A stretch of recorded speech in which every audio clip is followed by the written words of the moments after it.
At the turn of the century, the 20th, not the 21st, Alfred Binet, residing in Paris, was approached with a problem. He was asked, "Can you devise some kind of instrument to help us predict who will succeed and who will fail?" Being an ingenious fellow, what he came up with succeeded as far as the Parisian elders were concerned, and the resulting intelligence test gave way to the measure of intelligence quotient, or rather IQ. Its purpose? To give an early indication of how smart someone is. If we zoom forward in time, 1914 sees a world war, 1939 sees a second.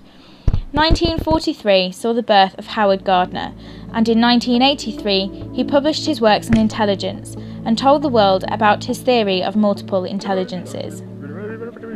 Gardner's theory explored for the first time the possibility of there being multiple platforms for intelligence. He devised, after much research, that there were indeed at least 7 different platforms.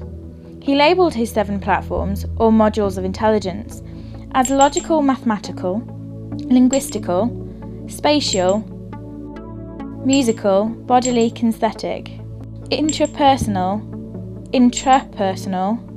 Each platform housed a different set of skills and capabilities which, when added to contextual and cultural situations, resulted in a considered high-ability individual within that field. In modern society, linguistic and logical mathematical modules of intelligence are still seen as the most important and traditional forms of intelligence. Spatial intelligence mainly refers to the ability to form a visual representation of the world and use this mental representation to operate. You could quite commonly be in this group if you're an artist, an engineer, an architect, surgeons even have this, and even sailors of the South Seas. Musical intelligence is quite self-explanatory. Mozart was obviously musically intelligent and gifted. The ability to use your whole body, or even just a small part of it, to fashion and create a product or to solve a problem could be placed within the bodily kinesthetic intelligence platform. This level of intelligence can often be reflected in the works of dancers, athletes, and craftspeople. Interpersonal intelligence is the ability to understand people and how to work practically with them. That salesman knocking on your door is probably very good at this, but maybe you don't think so. If we swap this last skill on its head though, those that can look inwardly at their own abilities and recognise our own wishes and dislikes as well as fears are often known as being intrapersonal.